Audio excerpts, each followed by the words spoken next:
Good evening once again. This is the NTV People's Parliament. My name is Romeo Busiku.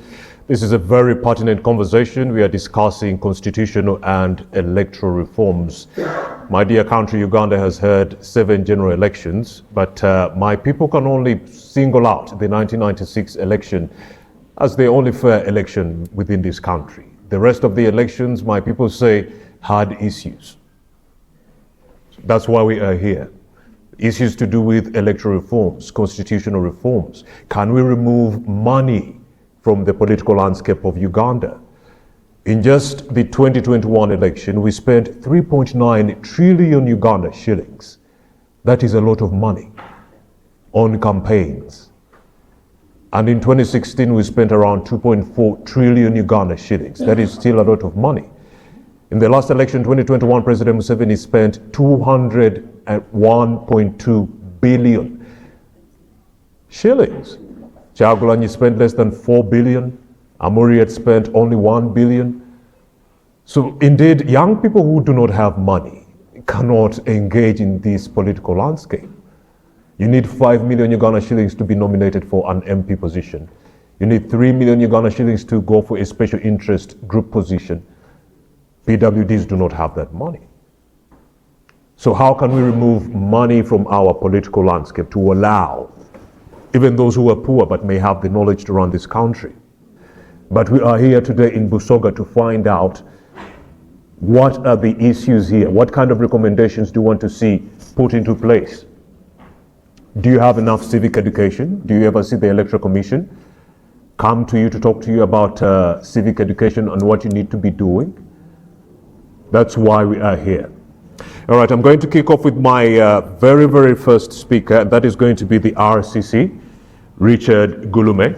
And we shall also get a member from Fabio to give us a situational analysis of the work they've undertaken on the ground as far as the strengthening of citizens' engagement in elections is concerned.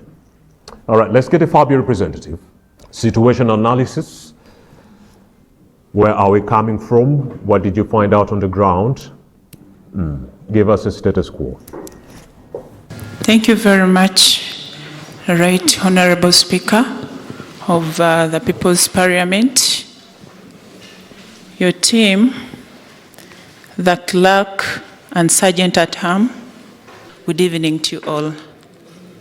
My name is Joy Kawanguzi, and I am the Executive Director of the First African Bicycle Information Organization, an NGO that is the implementing partner of the SIN project in Busoga region.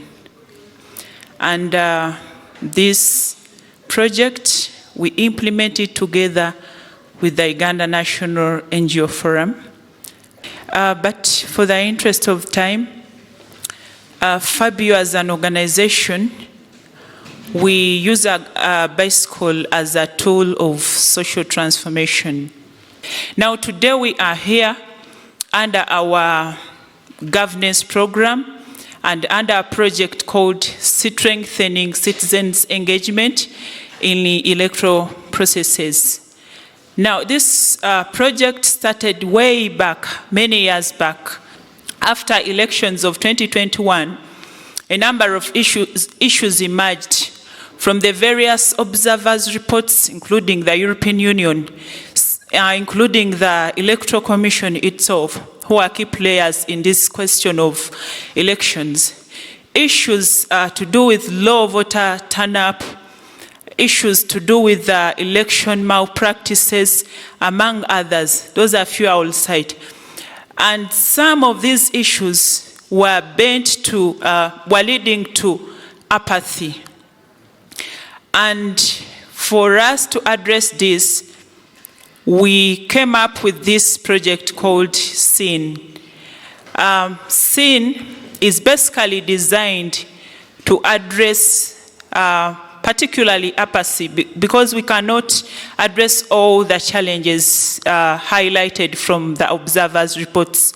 So specifically apathy, the question of apathy, that most of our citizens or local citizenry had given up on participating in elections or electoral processes. So as organizations, Fabio and NGO Forum, who are at the forefront of ensuring that each and every Ugandan takes part in our democracy activities, we designed this particular project. A number of activities have been going on where our different key stakeholders have taken part. We have had the grassroots engagements where we have engaged the local person. In Jinja, Iganga, and Kamuli, we've had opportunities to interact with the local person, with the Wananchi, on issues of electoral reforms, on issues of constitutional reforms, among others. And a number of issues have emerged. A number of recommendations have been put across. A number of suggestions have been brought on board.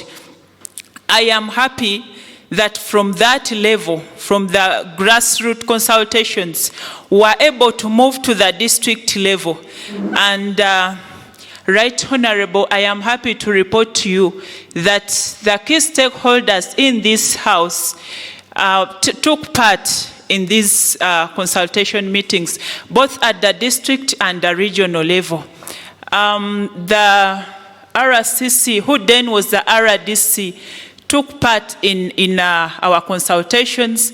I'm also happy to mention that the Electoral Commission has also been pivotal. The Office of the DPC, the Uganda Human Rights Commission, the Speaker of Jinja District, Jinja City, the councillors, all of them have given their opinions, their suggestions, their recommendations, have added their voice unto the local person's voice in as far as the recommendations are concerned.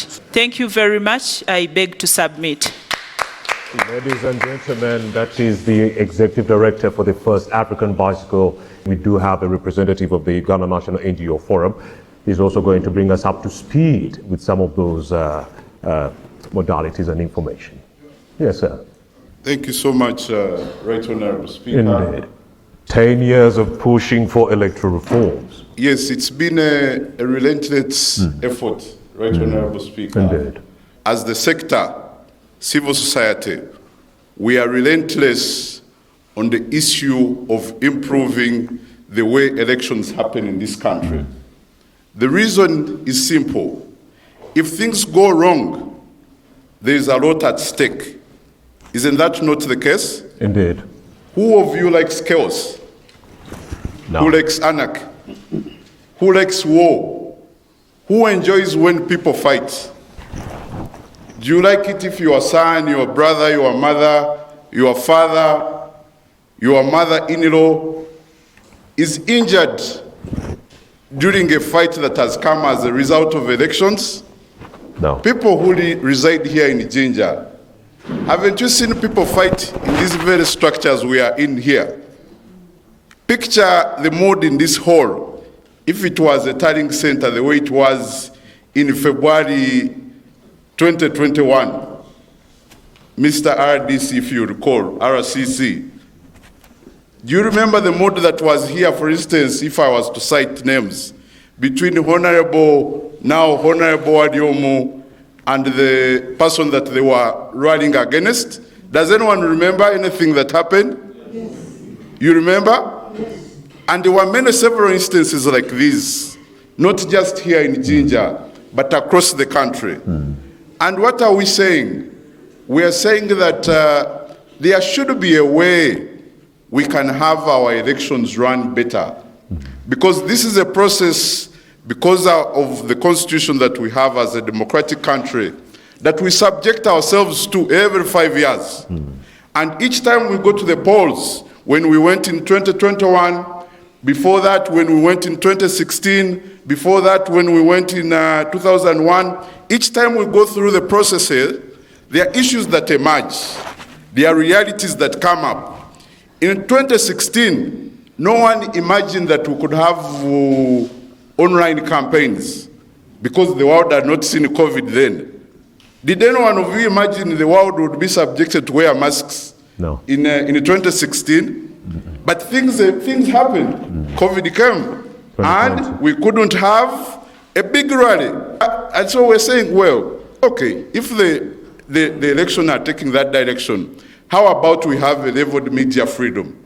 So that every party, if Council Mjoma here is running, are you still running for LC5? If he wants to become LC5, he should be able to go to NBS, Baba TV, Victoria FM, Sebo FM, and just debate. And this is where, as NGO Forum, we come in. We are saying that we want to facilitate conversations like this, and we want to thank very much indeed the Nation Media Group, NTV, for bringing the People's Parliament to us to provide an opportunity for people to talk to each other.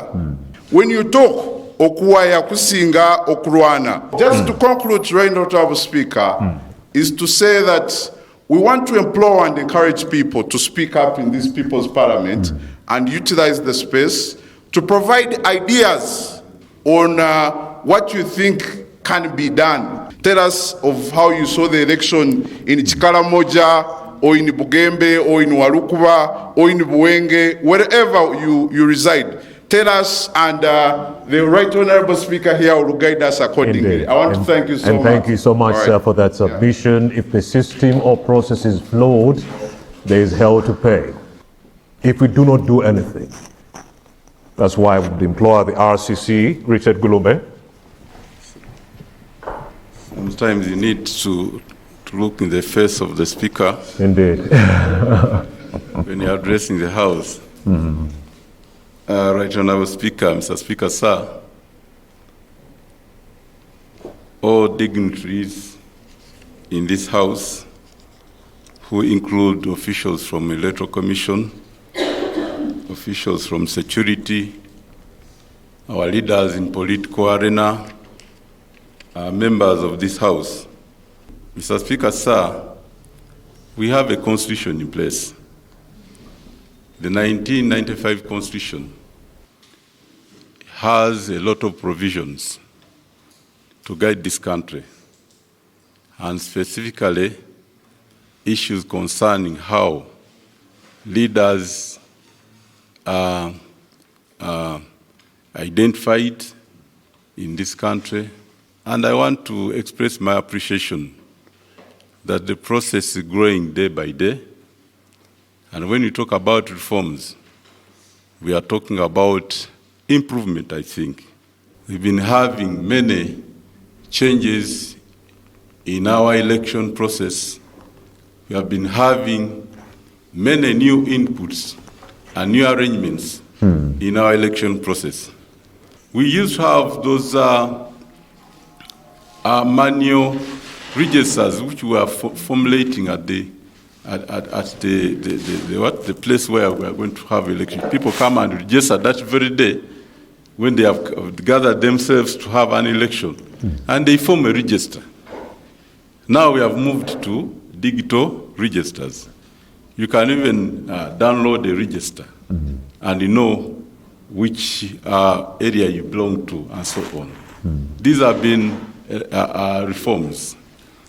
We used to have a situation where those who are going to manage the elections were being appointed from Kampala. But now we are coming to a situation where we advertise and say whoever wants to participate in an election process as an officer, you apply. As I talk now, people are applying to become electoral officials.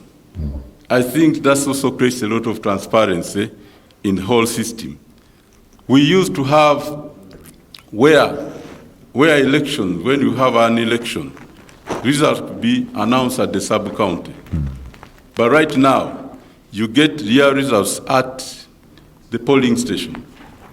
And according to the existing laws, even the results are pinned at that area where you had the elections from. So if you have even any query, you can raise it from that very point.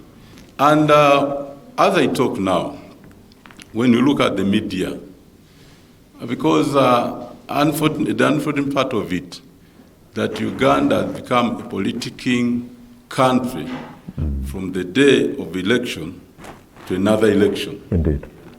You find that every day, we are in the radio, including TV, you tune in. There are always political talk shows, political discussions, including NTV. I see many people from opposition coming to discuss on NTV. They are given space to discuss on NTV, and even those in the leadership. I think that's also another area we must appreciate. Indeed. That there haven't been any squeeze that on NTV, if you are from opposition, not come and discuss. If you are from government, not come and discuss. What about UBC? These Let's things have been use there. government Even media UBC, I've been seeing, there's a popular program I normally watch on Wednesday. I've been seeing many of people from opposition discussing. So we realize that gradually things are improving.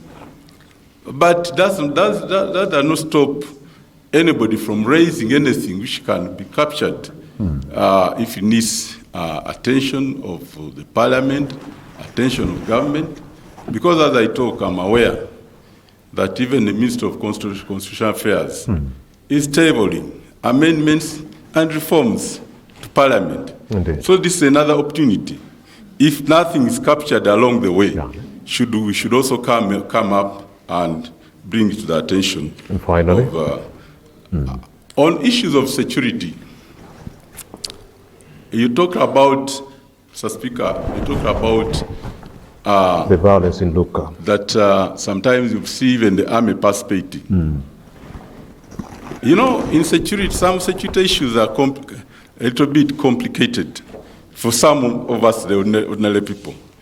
You may think security is exclusive for either the army or the police. But even us as Wananchi, we contribute a lot to the security of the country, especially in the area when we have elections. The way we behave as a community warrants those in security to plan. For instance, somebody talked about when they had primaries here, how people behaved here. What did you expect security to do? To keep away and watch? I said, those people are doing their things, let's keep away. Sometimes you need to bring in the police, and sometimes the police will say, the army, please come and help us here. Whenever you see the army, when there's such operations in security, it means it is the police which has requisitioned for that support from the army. I've seen many NRM people being arrested if they do the wrong thing. Really? But if they don't do the wrong thing, there's no way they'll be arrested. Now, sometimes you find that security, when they are planning their security, it is circumstantial. When we have a situation and we have few people in security around us, that becomes very, very dangerous. Thank you so I much, want the Ugandans Mr. to appreciate that when we come to issues of elections, let's see how we can also help our people, especially those participating in elections, to guide our people in the way they should behave. Thank you very much. You're still watching NTV People's Parliament, the conversation largely focusing on constitutional and electoral reforms. A break is in the offing, but we return shortly with more of these deliberations.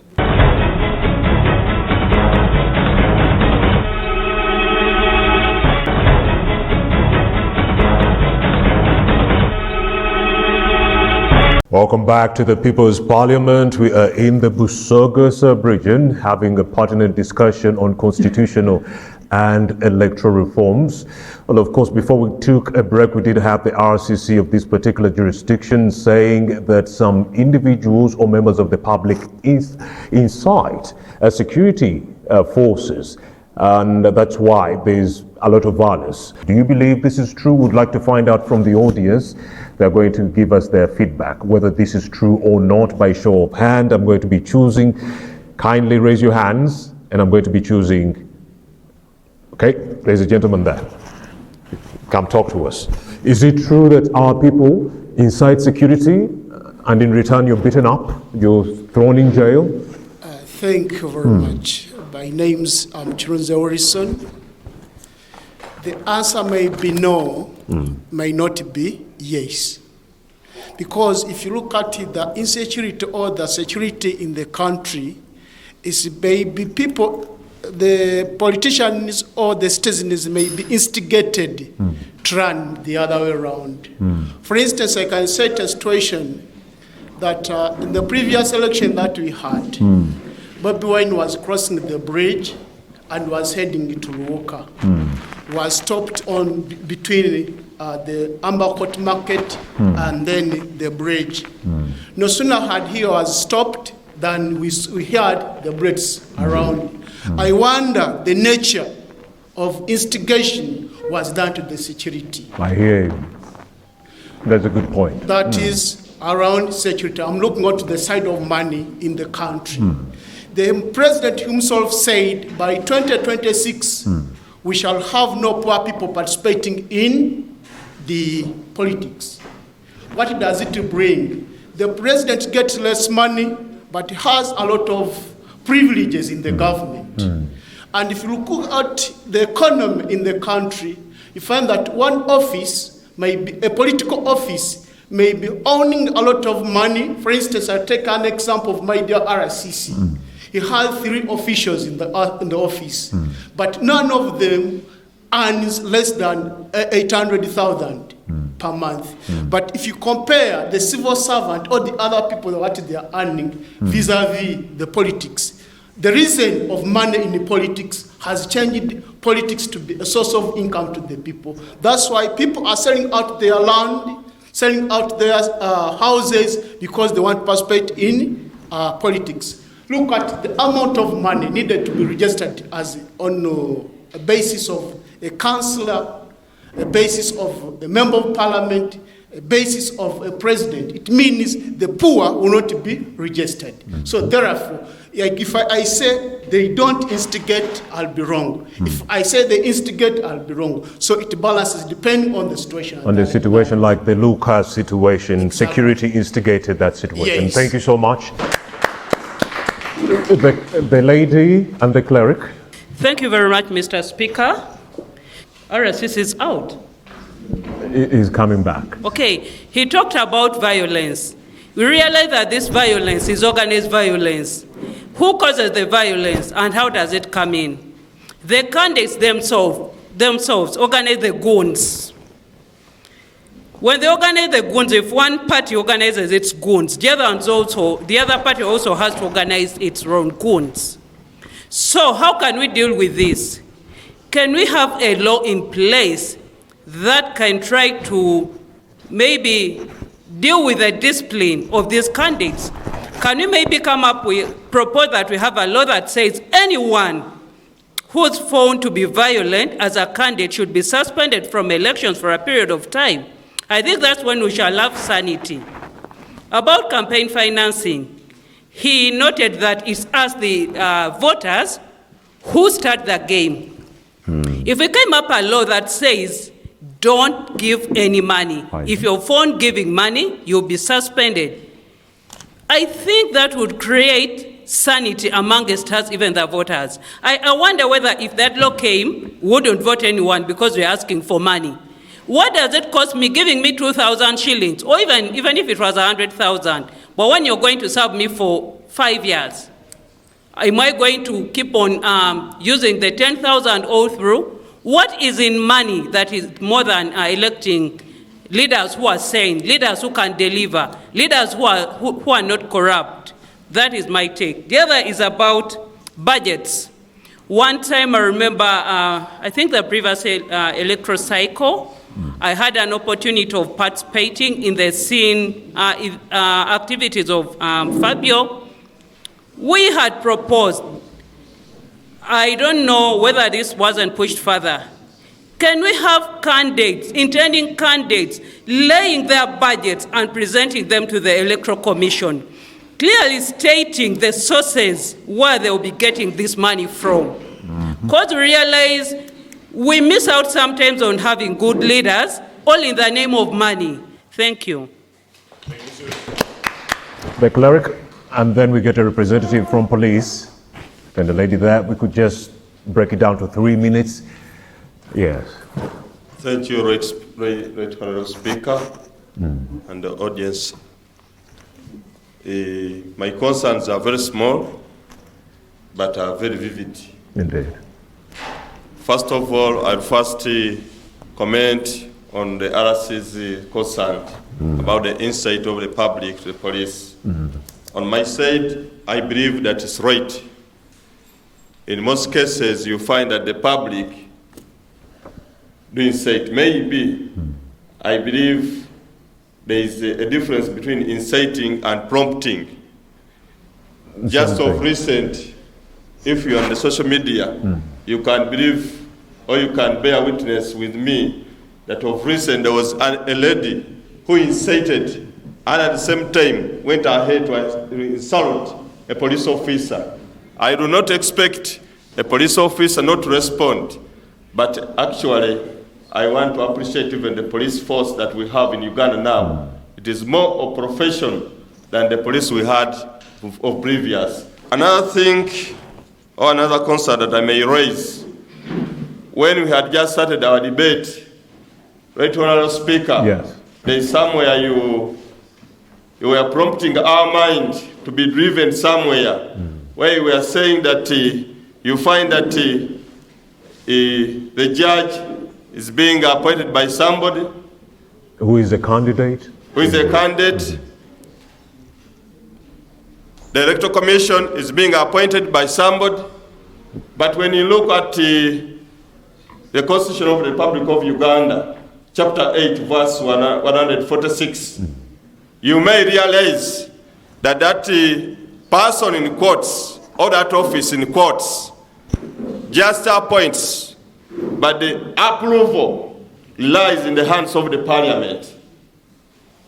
And a case in point, the Parliament may disapprove the appointment of that somebody in office.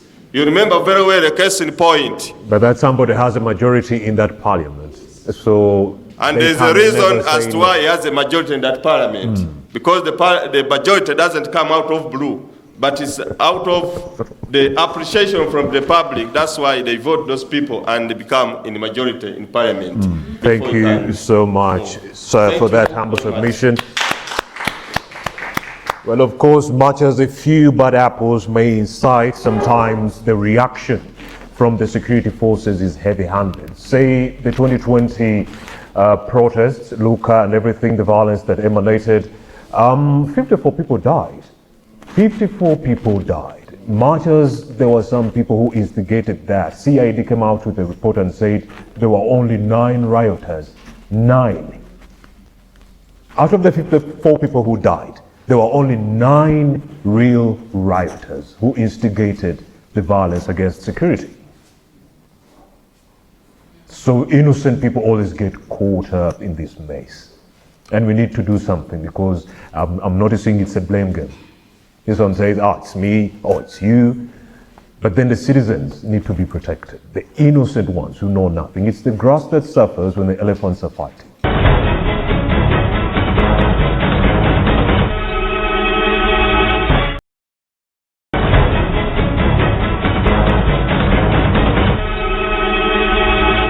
Welcome back to the NTV People's Parliament. We are discussing electoral and constitutional reforms.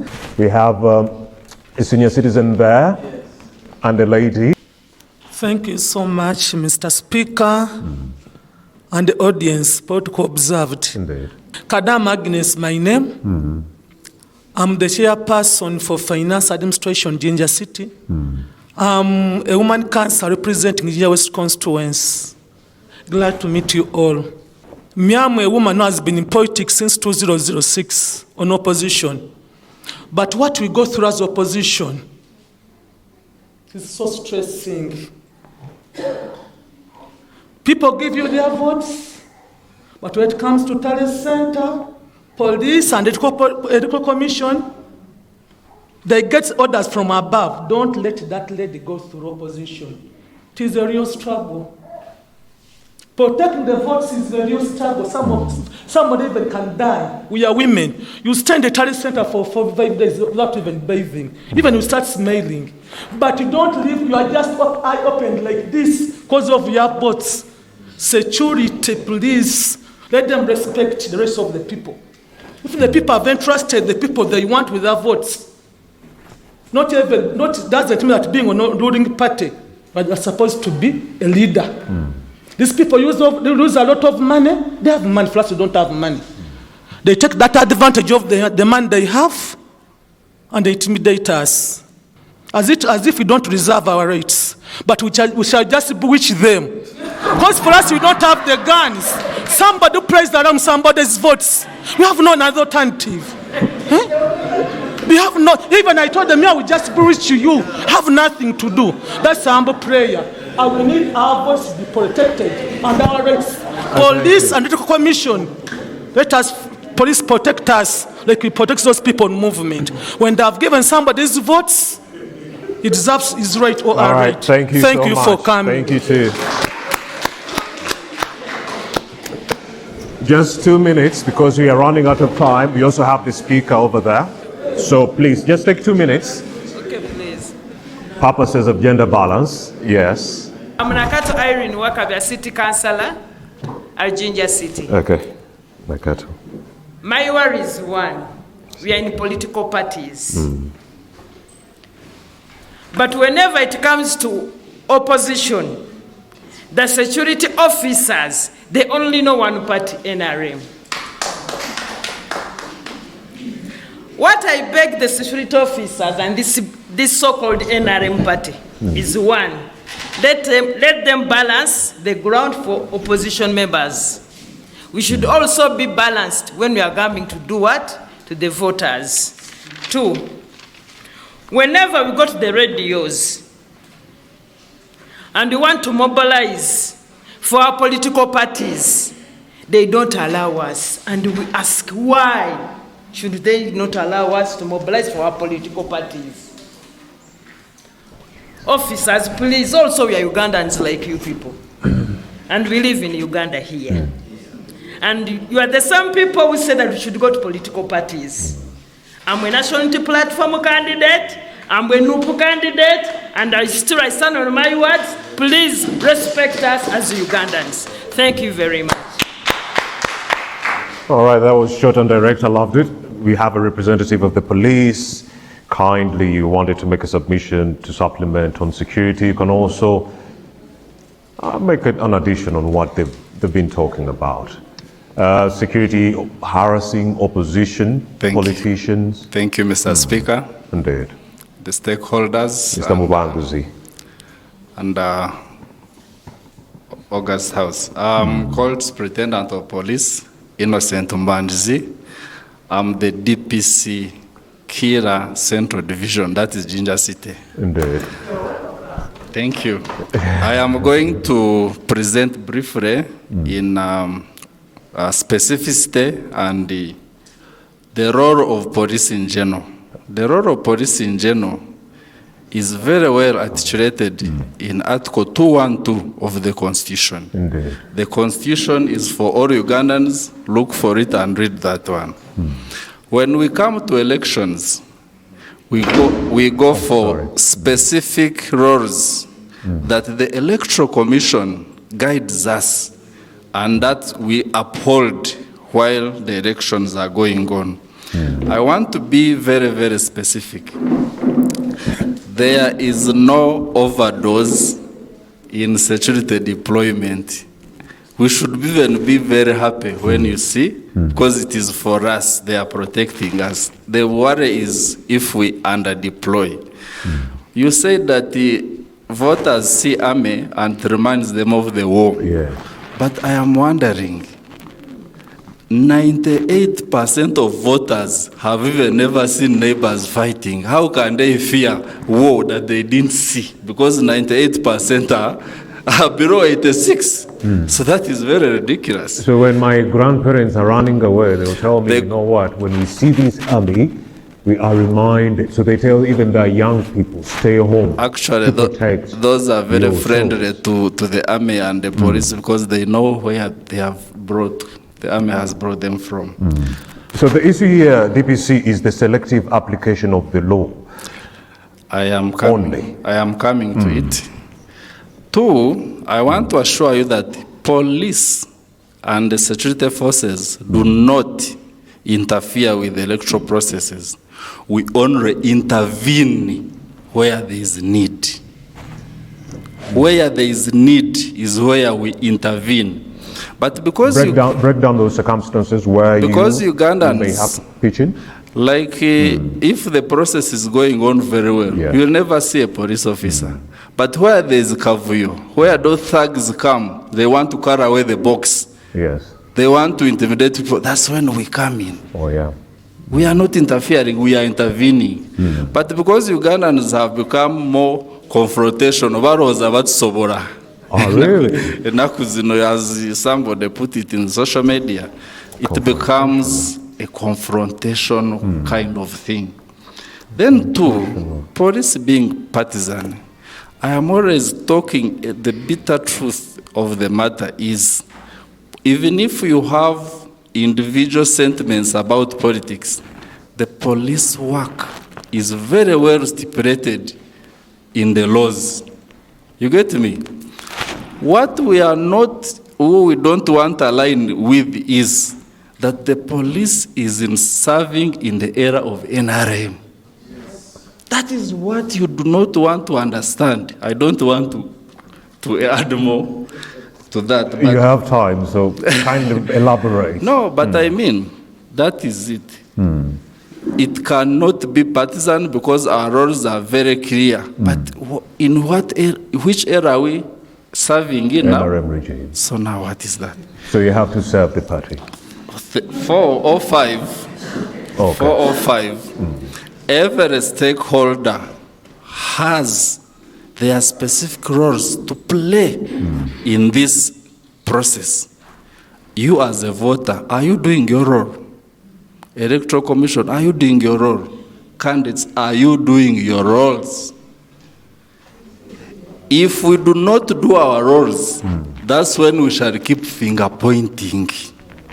We need a holistic approach to these electoral reforms rather than finger pointing. Security wakora chino, gwe wakora chino, for you did you do the right thing?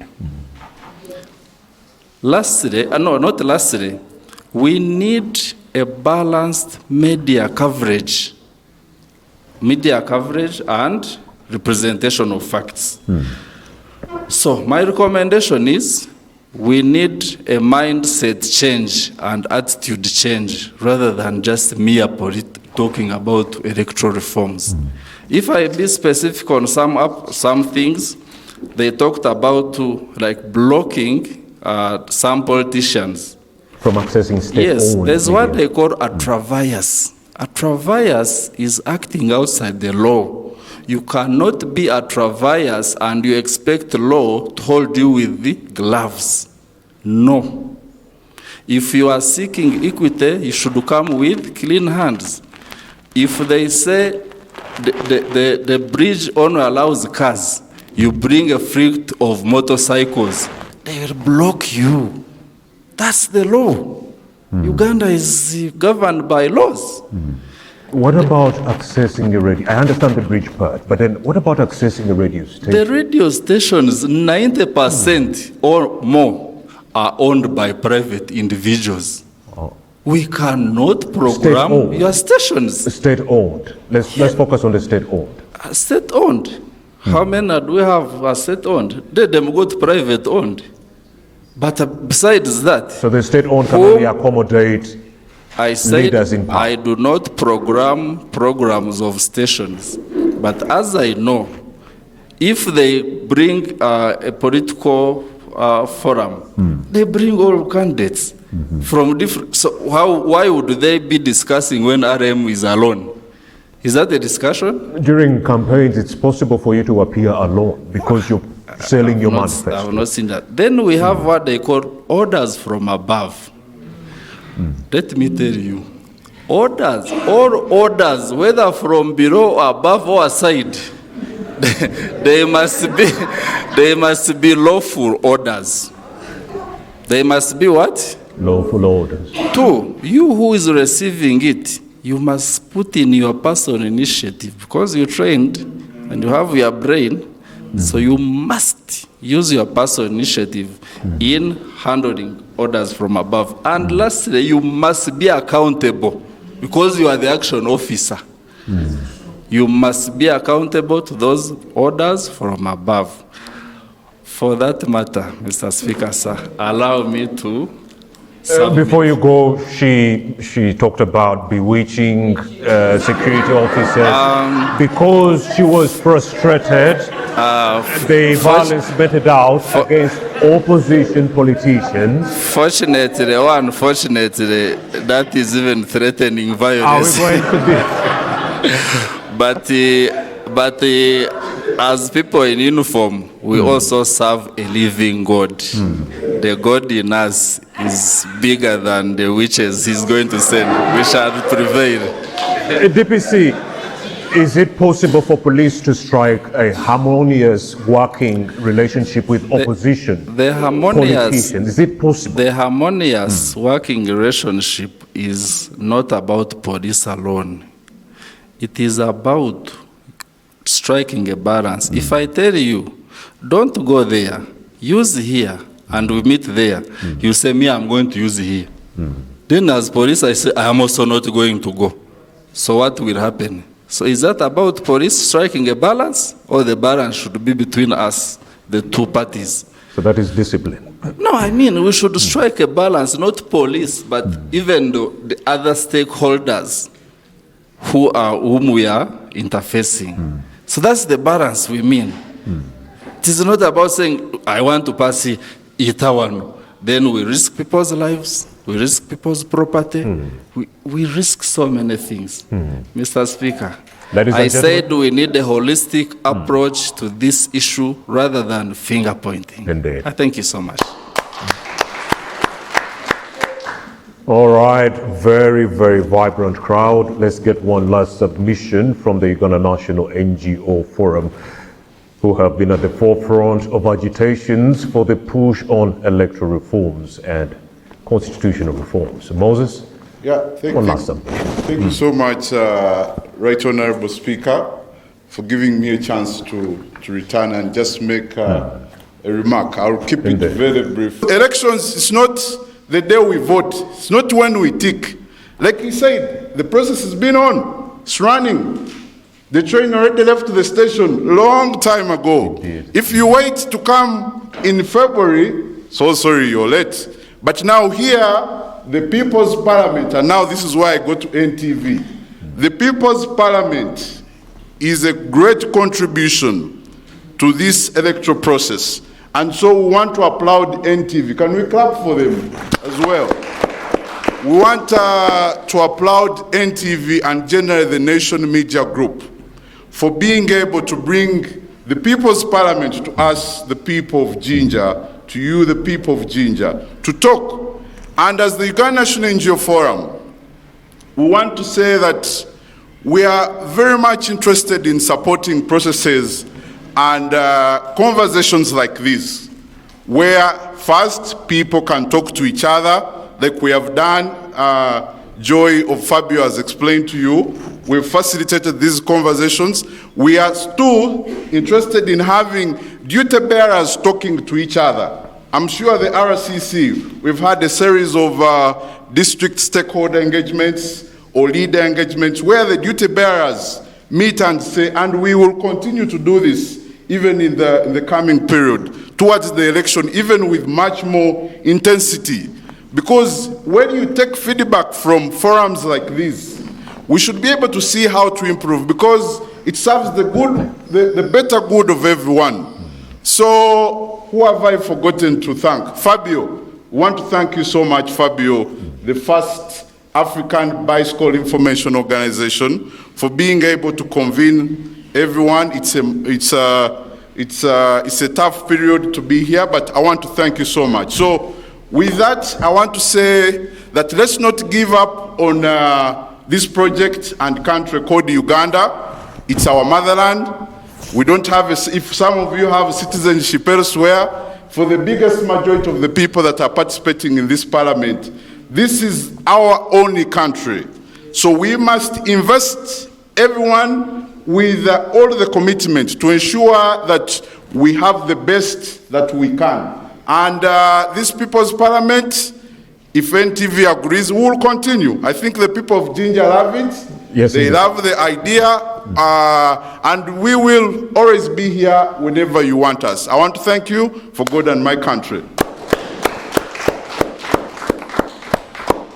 And of course, that is a wrap for NTV People's Parliament in the Busoga sub-region. It's been a good run. My name is Romeo Busika. I've been your humble speaker for this session.